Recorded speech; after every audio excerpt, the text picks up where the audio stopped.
श्रीमद् भागवत महापुराण की रचना कहाँ हुई? तो कहते हैं बद्रीनाथ के पास व्यास गुफा में व्यास जी ने उच्चारित की। गणेश गुफा में बैठकर गणेश जी महाराज ने लेखन किया श्रीमद् भागवत महापुराण का। सरस्वती नदी के तट पर बैठकर श्रीमद् भागवत महापुराण का लेखन हुआ। ठीक है भैया। और सबसे पहले गान हुआ। आप विभिन्न प्रकार से देख सकते हैं। सबसे पहले कलयुग में गान की बात करते हैं। सबसे पहले श्रीमद् भागवत महापुराण में जैसे महात्मा आता है तो महात्मा आदि में श्रीमद् भागवत महापुराण के गान की बात करते हैं। तो वह सबसे पहले हुआ महाराज कहाँ हुआ? तो वह सबसे पहले हुआ माँ गंगा के तट पर हरिद्वार की भूमि में। या परीक्षित जी महाराज को भी माँ गंगा के तट पर शुक्रताल की भूमि में सुनाई गई श्रीमद् भागवत महापुराण की कथा। तो यमुना तट की लीलाओं को सरस्वती नदी के तट पर बैठकर लिखा गया और गंगा तट पर उनको सबसे पहले सुनाया गया। ये श्रीमद् भागवत महापुराण का त्रिवेणी का संगम। और हमारा सौभाग्य देखिए, हम भी इन श्रीमद् भागवत महापुराण को त्रिवेणी के संगम इलाहाबाद से थोड़ा निकट बैठकर, प्रयागराज से निकट ही बैठकर श्रीमद् भागवत महापुराण को सुन रहे हैं। भगवान के चरित्रों से परिपूर्ण है।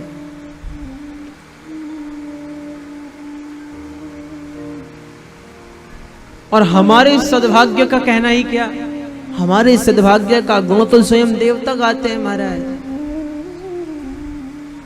क्या कहते हैं देवता? देवताओं ने विचार किया महाराज हमने मनुष्य जीवन आदि प्राप्त कर कर बहुत पुण्य करे तो मरकर स्वर्ग में आए देवता बने। विशेष कर्मानुसार भगवान ने हमें देवता बनाया। हर चीज हमें उपलब्ध है, जो चाहे वो मिल जाए। एक चीज तो हमें भी उपलब्ध नहीं है हमारा। बोले क्या? जो सभी चीज से बढ़कर है। क्या? तो बोले भगवान का चरितामृत, भगवान का कथामृत, वो तो हमें भी उपलब्ध नहीं है हमारे। अब वो तो हमको भी उपलब्ध नहीं है।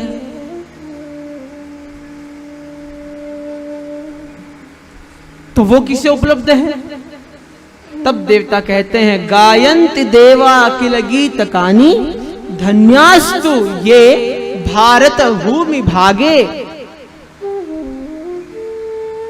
स्वर्गापवर्गस्य च हेतुभूते भवन्ति भूयः पुरुषः सुरत्वात्। अस्मिन् भारत भूमौ जन्म सुराः देवाः अपि वांछन्ते। इस भारत भूमि में जन्म देवता मांगते हैं महाराज। हम लोग मृत्यु पाते हैं फिर जन्म प्राप्त करते हैं, लेकिन भारत वो भूमि है जहां पर आप पहले मृत्यु को प्राप्त करते हैं अपने कर्मानुसार, फिर आप स्वर्ग में यदि पुण्य कर्म किए हैं तो जाकर देव बनेंगे। वहां अपने फल को भोग कर यदि उत्तम कर्म आपके होंगे, उत्तम फल आपका होगा, उत्तम आपका प्रारब्ध होगा, तब जाकर आपको भारत भूमि में जन्म लेने का सौभाग्य मिलेगा। महाराज भारत में जन्म लेने के लिए पहले भगवान बनना पड़ता है। प्रेम से बोलिए राधे श्याम राधे श्याम। किंतु विडंबना की बात तो यह है कि भारत की भूमि में भगवान बनकर हम आते हैं। पहले भगवान बने हैं, पहले देव बने हैं, फिर भारत भूमि में आए हैं। लेकिन यहां आने के पश्चात भी इच्छाएं नहीं छूटती, हृदय की अभिलाषाएं पूर्ण नहीं होती। महाराज स्वभाव है, आग में जितना घी डालेंगे उतना बढ़ेगा, इच्छाएं जितनी पूर्ति करेंगे उतनी बढ़ेगी। अब कहते हैं महाराज इच्छा पतन का कारण भी बन सकती है और मोक्ष का द्वार भी बन सकती है। बोले कैसे? तो पतन का कारण ऐसे बनेगी कि संसार के भोग विलास की इच्छा करोगे तो संसार में पतित हो जाओगे। इस जन्म तो बहुत भोग कर लिए महाराज, ब्राह्मण तन भी प्राप्त किया, हरि भजन करने का सौभाग्य भी मिला, हरि भजन करने को अवसर भी मिला, फिर भी हरि भजन नहीं किया, घूमते ही रह गए महाराज। तो अगले जन्म में भगवान ने पक्षी बना दिया, घूमते रहो आकाश भर में। और मोक्ष का द्वार कैसे? तो मानव तन प्राप्त कर कर इच्छा मन में उठी हरि भजन की। और मैंने कहा ना, आग में जितना घी डालोगे उतना बढ़ेगा। तो थोड़ा हरि भजन किए और इच्छा हुई, करते करते एक दिन भगवान स्वयं प्रकट होकर हमें अपने साथ लेकर गए। तो भक्तों को प्रेम से तारने वाली है ये श्रीमद् भागवत महापुराण, जिसमें भगवान की लीलाएं वर्णित हैं। कदाचित कालिंदी तट विपिन संगीत गरवो, मुदा भीरी नारी वदन कमला स्वाद मधुप, रमा शंभुर ब्रह्मा मरपति गणेशार्चित पदो, जगन्नाथ स्वामी नयन पथगामी भवतु मे। जगन्नाथ स्वामी नयन पथगामी भवतु मे। हे जगन्नाथ स्वामी नयन पथगामी भवतु मे। शंकराचार्य जी का पद है महाराज, आप हमारे नयन पथगामी। शंकराचार्य जी कहते हैं कि प्रभु एक ही जीवन में इच्छा है, नवी प्रार्थ्यम राज्यम न च कनकताम भोग विभवम न याचे हम रम्याम निखिल जनकाभ्यम वरवधूम। मैं ये सब कुछ नहीं चाहता। तो क्या चाहते हो? तो बोले सदा काले काले प्रमथ पतिना गीत चरितो, जगन्नाथ स्वामी नयन पथगामी भवतु। प्रभु सदा काले काले प्रमथ पतिना गीत चरितो, हमें सदैव आपके पावन चरित्रामृत को श्रवण करने का सौभाग्य मिलता रहे, आपके गीतों को सुनने को मिलता रहे हमारे। अथवा सदा काले काले प्रमथ पतिना गीत चरितः जगन्नाथ स्वामी नयन पथगामी भवतु मे। प्रभु गीत सुनने को मिले और आपके दर्शन करने को और मिल जाए तो इससे बड़ा सौभाग्य क्या।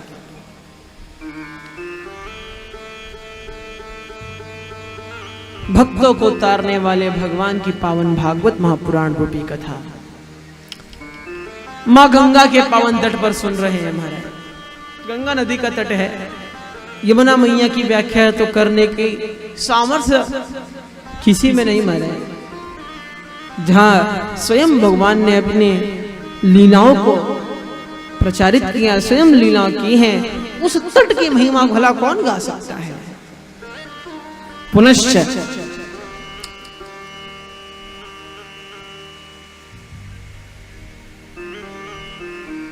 भगवान के चरण से उत्पन्न है मां गंगा, इनकी भी महिमा कुछ कम नहीं महाराज। विद्वानों ने विशेषण लगाए, क्या कहते हैं, और ज्यादा बड़े बड़े तो लगाते नहीं है महाराज, छोटे छोटे विशेषण लगाते हैं। जैसे बोले अहिरि भूपति कांता तात संबद्ध कांता हरत अनयानि हंत्री प्राणदात्री ध्वज सखी सुध सुध कांता तात संपूज्य कांता पितृशिरोवाहा गंगा। अहि अहि मतलब सर्प सांप, अहि रिपु सर्प रिपु गरुड़ जी महाराज। तस्य पति अहिरिपुपति, उन गरुड़ जी के जो पति स्वामी कौन, भगवान नारायण, उनकी जो कांता अहिरिपुपति कांता कौन, लक्ष्मी मैया। तात अहिरिपुपति कांता तात, उन भगवान लक्ष्मी जी के जो तात अर्थात पिता कौन, समुद्र, समुद्र से उत्पन्न हुई है। समुद्र मंथन की कथा में आप सुनेंगे। संबद्ध अहिरिपुपति कांता तात संबद्ध, उन विशाल सागर की लहरों को भी जिन्होंने बांध दिया, कौन, भगवान श्री राम। संबद्ध कांता, एक एक शब्द जोड़ते रहिए। उस विशाल सागर को, समुद्र को बांधने वाले भगवान राम की पत्नी कौन? माता सीता।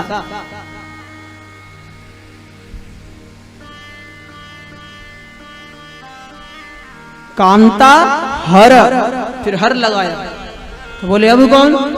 तो जिसने सागर को बांधा। ऐसे भगवान राम की जो पत्नी सीता मैया, उनको जो हरने की सामर्थ्य रखता हूं महाराज, उनको जो हर कर ले जाए महाराज। छोटे मोटे घर में तो कोई चोरी कर ले, है भैया, दरिद्र का घर है कोई भी हाथ साफ कर ले महाराज। बड़े बड़े मंत्रियों के घर में हाथ साफ करना भी उतना ही कठिन होता है। तो जिसने समुद्र को बांध दिया, उसकी पत्नी को हरने की सामर्थ्य जिसमें, ऐसे कौन? बोले दशानन। अहिरिपुपति कांता तात संबद्ध कांता हर रावण। तो हर, उसके बाद बोले तनय, उसका जो पुत्र वो भी किसी से कम नहीं, जिसने इंद्र की कमर तोड़ दी महाराज। कौन? इंद्रजीत मेघनाद। अहिरिपुपति कांता तात संबद्ध कांता हर तनय निहंत्री। अब ऋकारांत लिया है महाराज।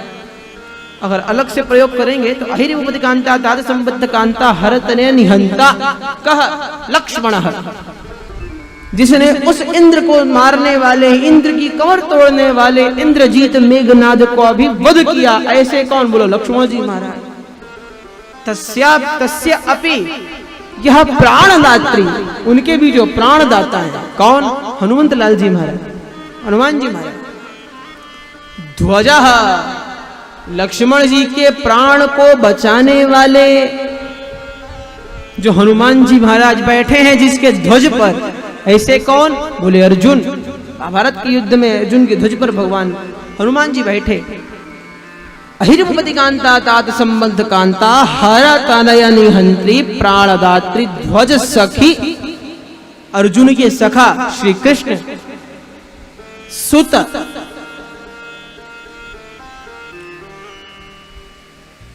भगवान श्री कृष्ण के सुत कौन?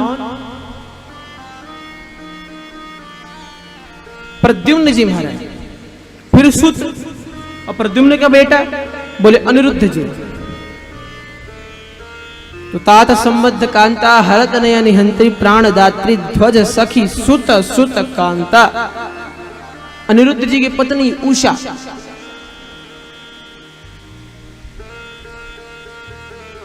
अब इनका भी तात महाराज, इनके तात कौन? बोले बाणासुर। अभी देखिए संबंध बैठा रहे। अरे महाराज सीधा कह दो भगवान नारायण के चरण कमल से निकली हुई गंगा, जिसे कहते हैं ना कि महाराज अपना परिचय दे। तो ये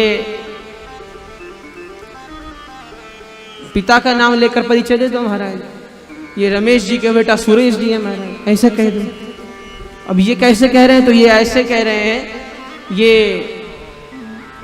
शांतिलाल जी के पोते, कांतिलाल जी के पड़पोते,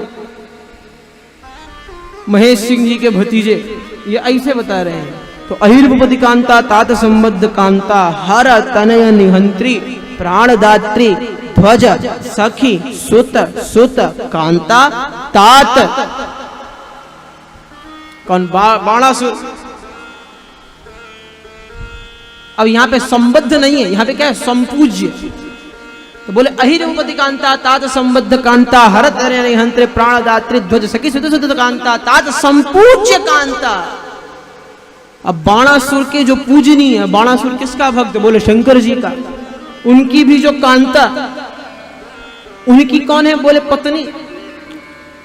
भगवान शंकर की पत्नी कौन? तो माता पार्वती। तो बोले अहिरिपुपति कांता तात संबद्ध कांता हर तनय निहंत्री प्राणदात्री ध्वज सखी सुत सुत कांता तात संपूज्य कांता पितृ शिरोवहा। उन शंकर जी की जो पत्नी माता पार्वती, उनके जो पिता बोले कौन? हिमालय। उनका जो शीश है बोले गंगोत्री, वहां से बहने वाली गंगा। बोले गंगे मैया की जय। ऐसी मां गंगा जिनके पावन तट पर हमें भगवान के चरितामृत को श्रवण करने का सौभाग्य मिल रहा है हमारा।